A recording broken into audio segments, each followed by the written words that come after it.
Menyambut HUT RI ke-77, bendera merah putih berukuran raksasa dikibarkan di Teluk Mamuju, Sulawesi Barat.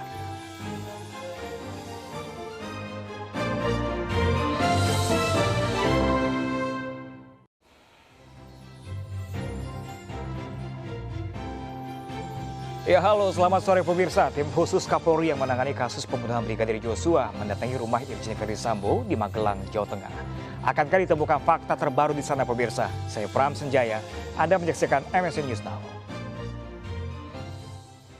Pemirsa, Komisi Nasional Hak Asasi Manusia hari ini meninjau tempat kejadian perkara penembakan yang menewaskan Brigadir Joshua di rumah dinas Ferdisambo di Duren 3, Jakarta Selatan. Tinjauan dilakukan untuk melengkapi penyelidikan peristiwa penembakan oleh Ferdisambo terhadap ajudannya Brigadir Joshua.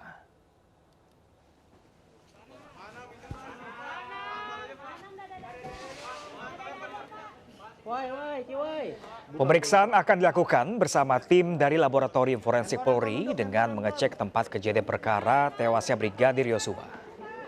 Dalam kasus penembakan yang menewaskan Brigadir Joshua, Komnas HAM mengakui telah menemukan adanya indikasi kuat terjadinya pelanggaran HAM. Dari hasil penyidikan dan fakta yang terungkap, Komnas HAM mengakui adanya upaya penghambatan penegakan hukum yang dilakukan sejumlah pihak.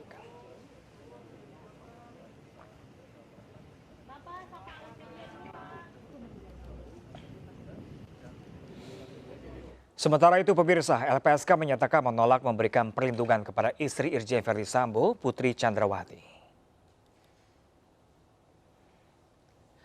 Berdasarkan keterangan dari Ketua LPSK Hasto Atmojo, ketika dilakukan pemeriksaan, Putri Chandrawati nampak kebingungan dalam pemeriksaan dugaan pelecehan seksual. Sikap Putri yang kemudian seolah-olah tidak tahu menahu apa yang harus disampaikan menimbulkan kecurigaan LPSK. Hasto curiga bahwa permohonan perlindungan ke LPSK bukan diajukan oleh Putri Chandrawati sendiri, melainkan ada pihak yang ingin Putri mendapatkan perlindungan agar dugaan pelecehan seksual yang dilakukan Brigadir Joshua semakin kuat.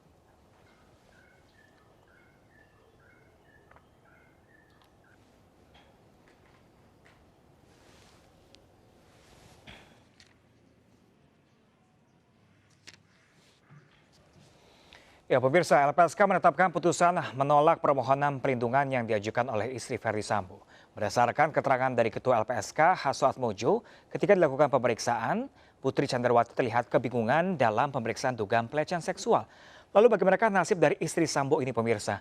Untuk membahasnya sudah terhubung bersama kami Susila Ningtyas selaku Wakil Ketua LPSK. Selamat sore Ibu.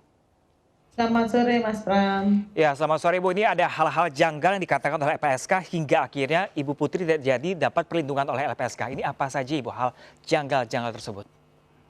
Ya, yang pasti pertama kita tidak bisa mendapatkan informasi atau keterangan penting yang dimiliki oleh Bu Putri itu apa sih? Ya, karena sampai detik terakhir kan Ibu Putri tidak memberikan informasi banyak ya terkait dengan yang diketahuinya terkait dengan kasus ini gitu ya untuk mengungkap kejahatan ini. Jadi kami agak kesulitan waktu melakukan asesmen juga beliau tidak bisa ketika ditanya tidak bisa memberi jawaban yang lebih detail gitu ya. Jadi pertanyaannya memang yang bisa dijawab ya hanya sederhana-sederhana saja karena beliau masih trauma gitu. Nah, yang kedua juga masih sedikit banyak ibunya beberapa kali juga masih menangis gitu ya. Jadi ya kami agak susah juga kemudian kok seperti ini gitu ya.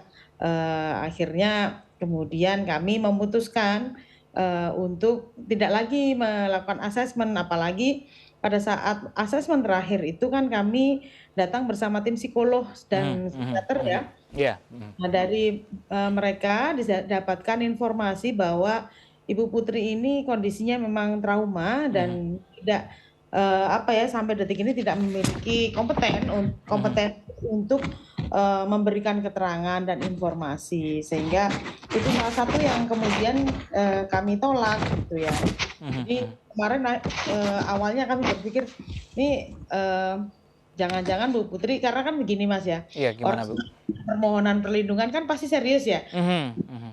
menyampaikan curhat dan sebagainya. Ini susah untuk, Setengah-setengah seperti itu niatnya untuk mendapatkan perlindungan, seperti itu maksudnya?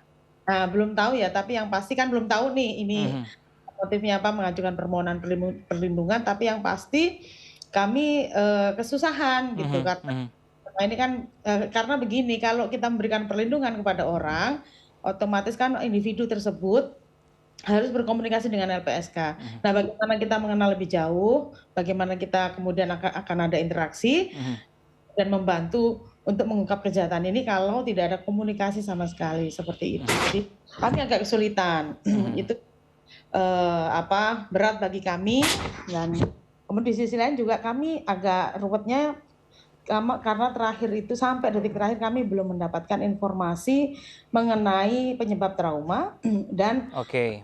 ancamannya terhadap beliau itu apa, karena itu penting bagi kami untuk, mempertimbangkan semua hal itu untuk memutuskan permohonan perlindungan. Sebagai satu syarat permohonan untuk perlindungan itu dikabulkan ya Bu ya, harus ada ancaman, setidaknya seperti itu. Ya, Nah Ibu, ini sebenarnya awal mula kronologis awal Ibu Putri melapor ke LPSK ini seperti apa sih Ibu? ya jadi pada saat itu kan, eee, LPSK ada ini ya, pertemuan dengan Pak Ferdy Sambo Mhm, pada tanggal 13 di kantor Pak Ferdy Sambo di, waktu itu masih Kadif Propam ya. Beliau menyampaikan akan mengajukan permohonan perlindungan untuk istrinya karena terkait dengan kasus pelecehan seksual. mhm, Pada saat itu beliau sampaikan juga Pak, Ferdy Sambo ya sampaikan bahwa, sebenarnya ancamannya lebih kepada pemberitaan media massa, mhm. gitu ya. Jadi, pokoknya bisa nggak LPSK memberikan perlindungan dari pemberitaan media massa biar istri saya tidak stres, gitulah intinya. Nah, akhirnya tanggal 14 Juli permohonan itu, diajukan oleh kuasa hukumnya, itu. Yang juga di apa, di formnya, form permohonan perlindungan itu juga ada tanda tangan Bu Putri juga sih, Mhm, seperti itu. Jadi setelah itu kami melakukan penelahan ya beberapa hal. Yang pertama kan kita harus mengecek soal sifat penting keterangan pemohon. Nah, ini yang mhm. kita tidak dapatkan. Lalu kemudian, asesmen psikologis. Nah, ini juga kita kita akhirnya mendapatkan bahwa yang bersangkutan, Bu Putri ini memang, apa ya, memiliki masalah dengan kondisi psikologisnya Mhm, karena, mengalami trauma, terus kemudian mengalami depresi dan, kemudian, ada ditandai ini ya dan ada, apa ya, situasi yang mungkin membahayakan diri sendiri dengan mhm, mhm. kondisi psikologis menjadi PTSD disertai kecemasan dan depresi. Itu yang dapat disimpulkan. Terus kemudian juga ancaman kami memeriksa, beberapa mencari keterangan dari berbagai pihak ya terkait dengan ancaman yang mungkin ada, terjadi kepada Bu PC ini, Mhm. tapi sampai detik terakhir kami juga tidak dapat karena, dari beliau juga tidak dapat informasi mengenai hal itu. Iya, Gitu, Mas. Ibu Susi, ini infonya yang kami dapatkan di informasi yang beredar di media sosial adalah bahwa ini yang mengajukan permohonan, surat permohonan Ibu Putri, selain Ibu Putri ada pihak lain yang mengajukan permohonan atas nama Ibu Putri, benar demikian Ibu? Sampai sejauh ini sih cuman, ininya ya, kuasa hukumnya ya, kalau Pak Mhm, berarti kan hari sebelumnya, lewat ini ya, belum tertulis gitu ya, baru mhm. kemudian tanggal 14 tertulis oleh kuasa hukumnya. Kalau Bu Putri sendiri sih enggak mengajukan, jadi Bu Putri melalui kuasa hukumnya yang di di form permohonan tersebut juga ditandatangani Bu Putri sendiri. Oke, Ibu, kalau pembatalan ini permohonan perlindungan tidak dikabulkan oleh untuk Ibu PC ini sendiri, apakah karena Ibu PC ini sempat melakukan laporan palsu istilahnya atau seenggaknya kemarin setelah Polri menyetop kasus pelecehan seksual, apakah ini ada indikasi Ibu Putri terlibat dalam kasus ini seperti itu? Kalau itu yang bisa menjawab apakah terlibat atau tidak, Mhm, penyidik ya, Mas, ya, bukan LPSK. mhm, Yang mhm, jelas, kami mendasarkan pada satu tadi ya, sifat keterangan penting kita tidak dapat. mhm, mhm, Terus yang kedua, kasusnya sendiri kan kemudian dihentikan mhm, sama Barreskrim, kemudian tidak ada ancaman yang membahayakan jiwa pemohon. mhm, Terus kemudian kondisi psikologis yang tadi disampaikan seperti itu. Nah, kalau terkait dengan, keterangan palsu dan sebagainya, saya belum bisa bicara lebih lanjut mhm, karena, mhm, sebenarnya itu ranahnya penyidik ya, mhm, gitu. mhm. Kami melihat, karena itu ternyata tidak ada tindak pidana pelecehan seksual, kami menilai itu jadi permohonannya bukan didasari oleh itikat baik gitu. Oke, nanti selanjutnya bagaimana Ibu nasib dari istri Sambo nantinya Ibu? Apa katanya dalam waktu dekat Ibu PC ini masih akan mengajukan permohonan perlindungan seperti itu?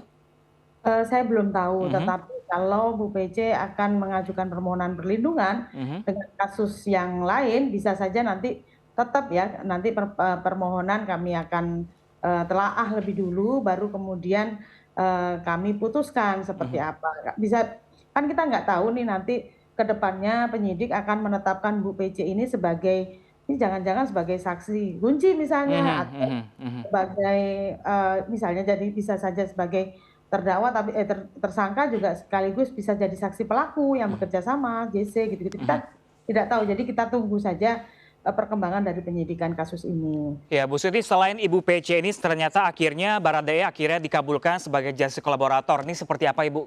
Kenapa akhirnya bisa disahkan? Iya, karena begini, satu, yang bersangkutan ini, memiliki itikat baik untuk mengungkap kejahatan ini. Mhm, Jadi yang bersangkutan kan kemudian, secara ini ya, pada saat pemeriksaan dengan penyidik mhm, Polri, mhm, dengan tim susnya itu ini kan kemudian mengakui bahwa, tidak ada baku tembak gitu, yang mhm, ada adalah pembunuhan. Jadi, mhm, itu mengeluarkan statement pertama kali yang mengaku kan justru yang bersangkutan. mhm, Sehingga, mhm, Mas Barada ini ya, jadi otomatis, Barada ini, menjadi ini ya, satu saksi kunci saat ini untuk mhm, kasus ini yang mengungkap kejahatan itu. Tapi dia, sekaligus sebagai pelaku, ini gimana gitu ya. mhm, mhm. Dalam konteks JC yang bersangkutan ini, salah satunya ini dia bukan pelaku utama. Oke baik, bukan pelaku utama kami garis Ya, bawahi itu. Mhm, jadi heeh, jadi dia kan, disangkakan dengan pasal 338, mhm, mhm, pasal 55 dan 56. Nah, ini yang jelas ya, jelas dari pasal ini udah jelas bahwa, dia bukan pelaku utama gitu. Jadi karena bukan pelaku utama, otomatis kita kan oke, satu poin udah dapat nih, Mas.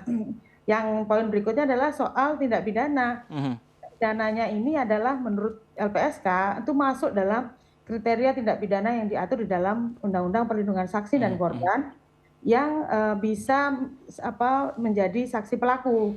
Oke, Ya, ini adalah tindak pidana lain Bu yang Susi, ini artinya nih perlindungan untuk Baradae seperti apa Ibu? Terlebih lagi Baradae sekarang sudah dipindahkan ke Makobrimob.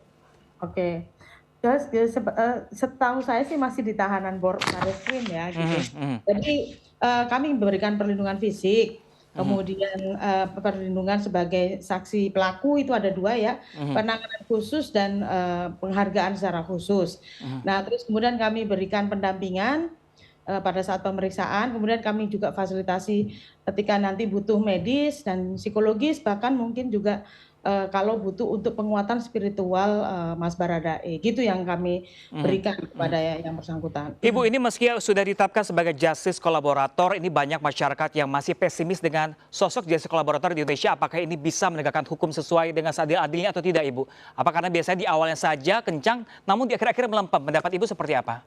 Eee, ini, jadi memang, apa ya, status justice kolaborator itu tidak selamanya melekat gitu ya. Ada Mhm, juga mhm, justice kolaborator yang kemudian ketika dia, mengingkari ya informasi penting yang sudah diberikan sebelumnya, mhm, bisa kita cabut, mhm, termasuk perlindungan dan hak-haknya sekaligus kita cabut gitu.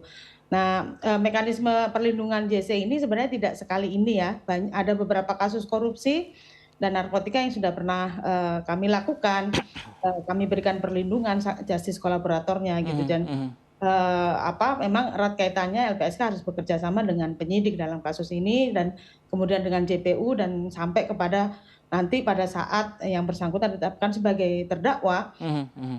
kemudian menjalani ini pidananya di lapas, maka kita tetap harus, berkoordinasi dan bekerja sama dengan pihak lapas, begitu. Oke, baik Ibu Susila Panjang ini, Nitias. Mas. Terima kasih banyak Ibu selaku Wakil Ketua LPSK sudah bergabung di MNC News Now. Kita pantau terus Ibu, kita kawal terus kasus ini agar keadilan seadil-adilnya Ibu. Terima kasih banyak Ibu. Selamat sore dan salam sehat selalu. Selamat sore, terima kasih Mas Pram. Ya pemirsa, kami masih akan segera kembali sesaat lagi untuk Anda. Tetaplah bersama kami.